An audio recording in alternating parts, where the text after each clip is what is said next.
Hello दोस्तों, नमस्कार। मेरा नाम है रोहित कुमार। आप सभी का स्वागत है हमारे यूट्यूब चैनल पे। आज का सदस्य के लिए मैथमेटिक्स में लेकर आए हैं हम कुछ नया चीज़, जो है त्रिकोणमिति का ऊंचाई और दूरी। ये वाला हिस्सा हमने छोड़ दिया था, हमने सोचा सिलेबस में नहीं है, लेकिन ये सिलेबस में है और सिलेबस में होने की वजह से आइए चलिए इसको एग्जाम से पहले ख़त्म कर लेते हैं और अच्छे तरीके से बात को समझिएगा। वीडियो लेकर आए हैं इसको समझने के लिए, तो चलिए शुरुआत करते हैं। सबसे पहले बात तो जान लेते हैं ऊंचाई और दूरी में बेसिकली है क्या क्या मुख्य चीज़ें हैं।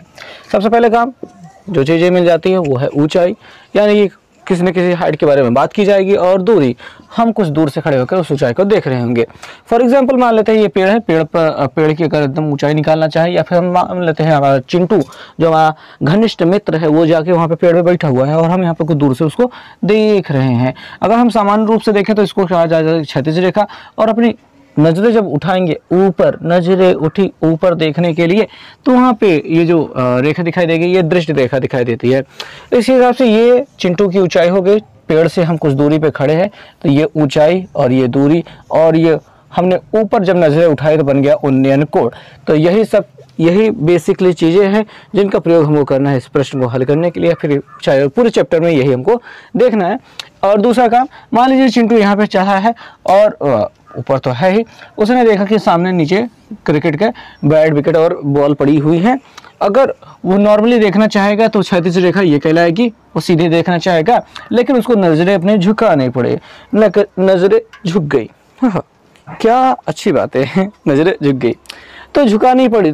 तो यहाँ पे झुकाने के बाद देखेंगे ये जो हिस्सा दिखाई दे रहा है ये दृष्टि रेखा कहलाएगी, और ये जो झुकाने पर जितना एंगल नीचे गया इसको कहा जाएगा अवनमन कोण।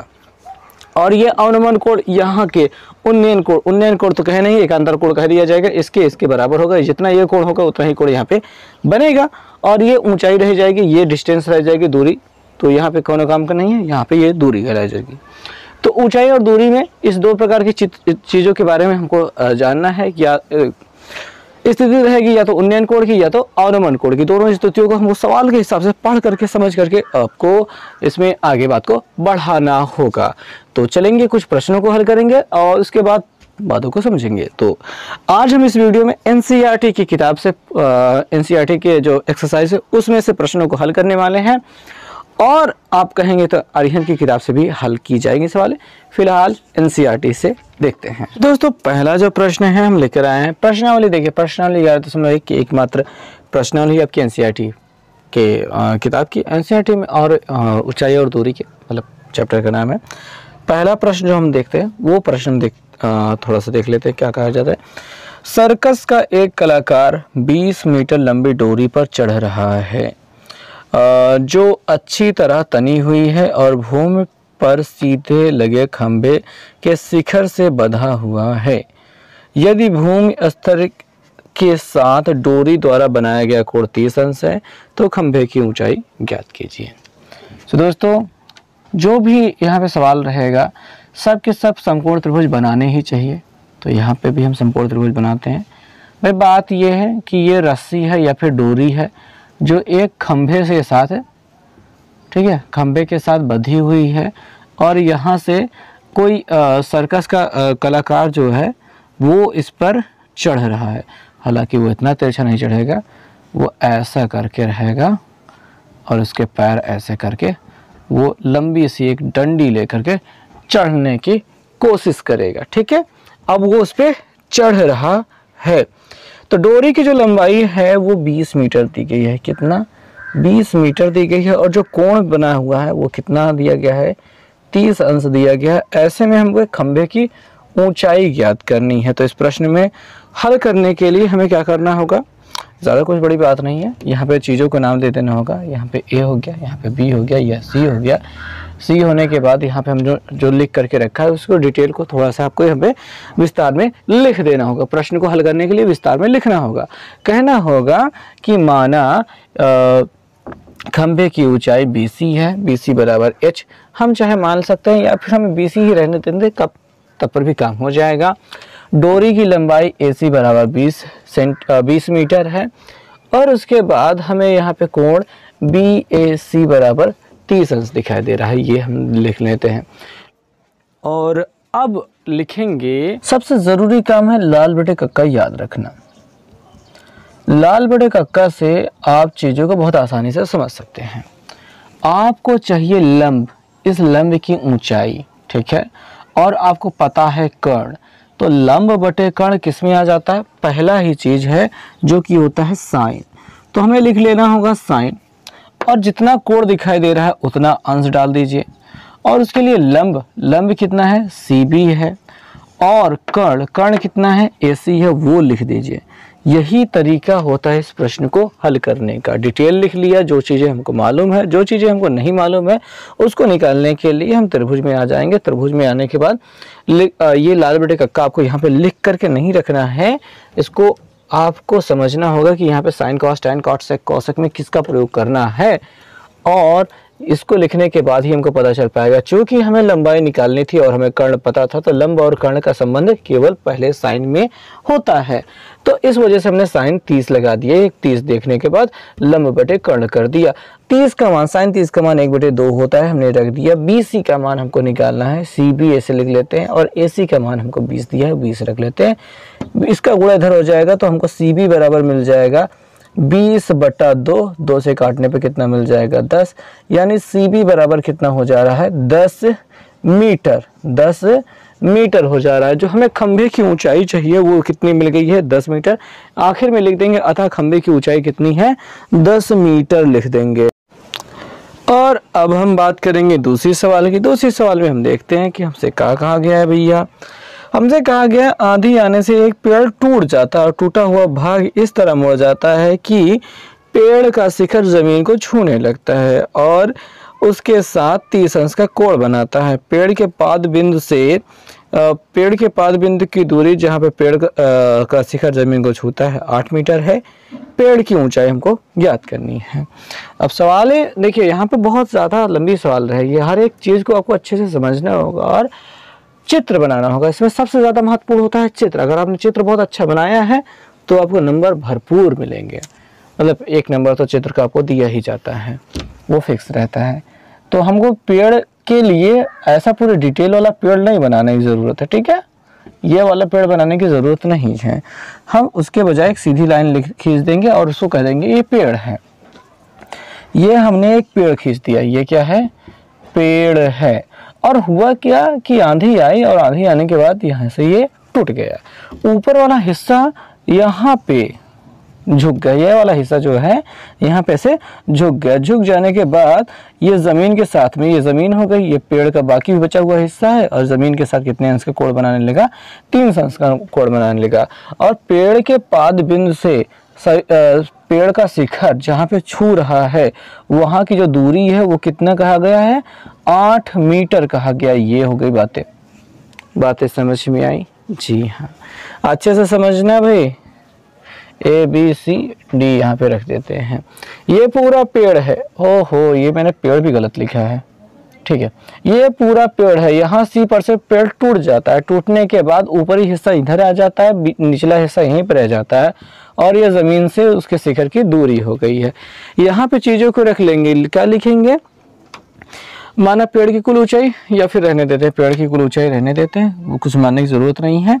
यहाँ पे लिख देना है कि पेड़ के पाद बिंदु से पेड़ का शिखर जहाँ पे ज़मीन को छूता है की दूरी बराबर 8 मीटर। 8 मीटर है वो लिख देना है। और यहाँ पे जो कोण बन रहा है 30 अंश का, वो चाहे तो लिख दीजिए। उसके बाद फिर आ जाते हैं सवालों को हल करने के लिए। सबसे पहला काम, हमको पेड़ की ऊंचाई निकालनी है, तो ये हिस्सा आपको पता होना चाहिए प्लस ये भी हिस्सा आपको पता होना चाहिए, क्योंकि पेड़ की ऊंचाई कुल कितनी थी वही हमको बताना है। ये हिस्सा ऊपर रहा था तो यही इतना, वही वाला हिस्सा यहाँ पे आ गया। इसको और इसको जोड़ने पर पेड़ की कुल ऊंचाई हमको पता लग पाएगी। तो इनको दोनों को हमको पता होना चाहिए। कहाँ से निकालेंगे? हम यहाँ पे सवाल को हल करेंगे। ये हमको लंब चाहिए और आधार पता है। हम लिख देंगे पहले बात तो त्रिभुज ABC में, ठीक है। त्रिभुज ABC में हमें क्या क्या चाहिए उसके आधार पे हमें काम करना होता है। तो पहले लाल बटे कक्का लिख लेते हैं और आपको भी अच्छे से समझ में आ जाना चाहिए। तो भैया हमको चाहिए लंब और हमको पता है आधार। लंब और आधार आते हैं तीसरे वाले हिस्से में जिसको कहा जाता है टैन। तो यहाँ पे लिख लेंगे हम टैन, और जितने अंश का कोण दिखाई दे रहा है वो लगा देंगे 30, और लंब कितना है CB वो लिख लेंगे, आधार कितना है AB वो भी लिख देंगे। tan 30 का मान कितना होता है वो आपको पता होना चाहिए, वो होता है 1/√3 बराबर यहाँ पे CB का मान हमको निकालना है और AB का मान हमको मिल जाएगा है 8। 8 को इधर जब गुणा करा देंगे तो हमको कुछ मिल जाएगा। क्या मिल जाएगा भैया? वो मिल जाएगा CB बराबर क्या 8/√3। √3 से गुणा करना पड़ेगा क्योंकि हर का परिमेय करना बहुत ज़्यादा ज़रूरी है। अगर आपने नहीं किया है तो जान लीजिए कि आपने थोड़ी सी गलती की है। तो 8/√3 बटे a/√3 का गुणा होकर 3 मीटर हो जाएगा। ये क्या हो गया है? CB हो गया। लेकिन पेड़ की पूरी ऊंचाई अभी आपको नहीं मिली है क्योंकि ये वाला हिस्सा जो है इसको यही वैसे तो यहाँ पे था, तो इसका भी मान हमको ज्ञात करना है। और ये क्या है? हमारे लिए कर्ण दिखाई दे रहा है और हमको यहाँ पे क्या मिला है? आधार मिला है। कर्ण और आधार कहाँ पे होते हैं? कर्ण और आधार ये कॉस में दिखाई दे रहे हैं। कर्ण और आधार हमको कॉस में दिखाई दे रहे हैं तो हम लगा देंगे कॉस 30 अंश। कोण वही लगाएंगे और कितना होता है? आधार बटे कर्ण होता है। आधार बटे कर्ण होता है तो आधार कितना है? AB है और कर्ण कितना है? वो AC है, वो हमको निकालना है। cos 30 का मान क्या होता है? cos 30 का मान होता है √3/2। वो रख दिया हमने। cos 30 का मान आपको चार्ट से टेबल से याद होना चाहिए। और AB का मान तो हमको 8 प्राप्त है। AC का मान हमको निकालना है। AC को उधर पहुंचा देंगे तो AC यहाँ पे आ जाएगा बराबर 8 दूनी 16 हो जाएगा। ठीक है, 8 गुणते 2 हो जाएगा। √3 नीचे आ जाएगा। √3 यहाँ पे आ गया। हर का परिमेयीकरण करना जरूरी है तो कर देते हैं। और यहाँ पे बटे में 3 रहेगा। 8 दूनी 16 √3 दिखाई दे रहा है और ये AC का मान हो गया। अब हमको चाहिए पेड़ की कुल ऊंचाई, तो हमको लिखना होगा पेड़ की कुल ऊंचाई। हम अकेले पेड़ लिख देते हैं जो कि हो जाएगा इतना प्लस इतना, इन दोनों का योगफल। क्योंकि कितनी बार मैं बताऊं, क्योंकि 8/√3 बटे 3 दिखाई दे रहा है प्लस 16/√3 बटे 3 दिखाई दे रहा है। नीचे वाली गिनती बराबर है तो एक बार लिखेंगे, √3 कॉमन रहता है, ऐसे ही रहेगा। 16 8 जोड़ दिया जाएगा। 16 और 8 को जोड़ने पर कितना हो जाएगा? 24। 3 से कहें 3 8 24 हो रहा है तो यहाँ पे क्या मिल जाएगा? 8/√3 मिल जाएगा जो कि हो जाएगी पेड़ की कुल ऊंचाई। तो यहाँ पे पेड़ की कुल ऊंचाई कितनी होगी? 8/√3 मीटर हो गई है। यही आपका क्या हो गया? उत्तर हो जाएगा इस प्रश्न के लिए। और भी इसमें कुछ नहीं करना है। वो तीसरा प्रश्न हम देखते हैं। यहाँ पे कहा जा रहा है एक ठेकेदार बच्चों के खेलने के लिए पार्क में 2 फिसल पट्टी बनाना चाहता है। 5 वर्ष से कम उम्र के लिए बच्चों के लिए ऐसी फिसल पट्टी बनाना चाहता है जिसका शिखर 1.5 मीटर ऊंचाई पर हो। ये देखो 1.5 मीटर ऊंचाई पर हो और भूमि के साथ 30 अंश के कोण पर झुका हुआ हो। 30 अंश का कोण पे झुका देते हैं भैया। लो भैया। और एक है जबकि इससे अधिक उम्र के बच्चों के लिए 3 मीटर ऊंचाई का, 3 मीटर ऊंचाई का, ओके। और ये 60 अंश के कोण बनाती हो, 60 अंश का कोण बनाते हो। ये फिसल पट्टी ये 3 मीटर की ऊंचाई का। और प्रत्येक स्थिति में फिसल पट्टी की लंबाई क्या होनी चाहिए? फिसल पट्टी की लंबाई मतलब वो जो फिसलने वाला होता है इसकी लंबाई हमको ज्ञात करनी है। भाई छोटी सी बात है, फिसलने वाला काम है। ये ऊंचाई हमको दे दी गई है, कोण दे दिया गया, हमको यहाँ पे फिसलना है। इसकी लंबाई हमको कितनी रखनी है ये हमको बताना है। तो यहाँ पे हमको लंब मालूम है, ये कर्ण है, लाल बटे कक्का लंब बटे कर्ण आ जाता है साइन में। यहाँ पे लगाएंगे साइन और कोण दिखाई दे रहा है 30। लंब हमको दिखाई दे रहा है, मतलब नाम तो रख देना चाहिए था हमको, ABC। लंब दिखाई दे रहा है CB या फिर BC और कर्ण दिखाई दे रहा है AC। हमको क्या निकालना है? AC की लंबाई निकालनी है। साइन 30 का मान क्या होता है? 1/2 होता है बराबर BC का मान कितना है? 1.5 दिखाई दे रहा है और AC का मान तो AC है ही। AC इधर गुणा करा देंगे और ये इसका 15 दूनी 30 यानी 3.0, यानी AC की लंबाई कितनी मिल जाती है हमको? यहाँ पे 3 मीटर मिल जाती है। 3 मीटर मिल जाती है। तो सिंपली हमको समझ में आ गया कि यहाँ पे लंबाई कितनी होनी चाहिए? वो 3 मीटर होनी चाहिए। अब उधर वाले हिस्से में चलते हैं। यहाँ पे हमको लिख देते हैं PQR।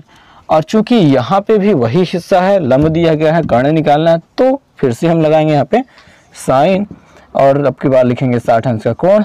लंब बटे कर्ण होता है, लंब है अपने पास PQ और कर्ण कितना दिखाई दे रहा है? वो PR दिखाई दे रहा है। क्या दिखाई दे रहा है? PR दिखाई दे रहा है। तो वो रख लेते हैं PR और साइन 60 का मान क्या होता है, वो होता है √3/2 बराबर PQ। PQ का मान हमको 3 मिला है, PR का मतलब हमको निकालना है, PR को उधर भेज देंगे, बाकी सबको ऐसे भेज देंगे। PR बराबर क्या मिल जाएगा, 2 का इधर गुणा हो जाएगा, 2 गुणते 3 हो जाएगा, और √3 नीचे आ जाएगा। यहाँ पे √3 से ऊपर नीचे गुणा कर देंगे तो हमको मिल जाएगा यहाँ पे 3 दूनी है तो 6 दिखाई दे रहा है, √3 दिखाई दे रहा है, यहाँ पे मिल जाएगा 3, 3 से काट देंगे 3 दूनी है 6, हमको मिल जाएगा 2 √3 मीटर। इसकी लंबाई कितनी होनी चाहिए, 2 √3 मीटर होनी चाहिए। तो इस प्रकार इस प्रश्न का हल हो चुका है, बात खत्म हो गई। दोनों के लिए 2 अलग अलग चित्र बनाने थे क्योंकि दोनों की फिसल पट्टियाँ अलग अलग बनानी है। तो ये रहा प्रश्न का हल। तो इसी के साथ करते हैं वीडियो का अंत, मिलेंगे नेक्स्ट वीडियो में इसके आगे के क्वेश्चन के साथ में।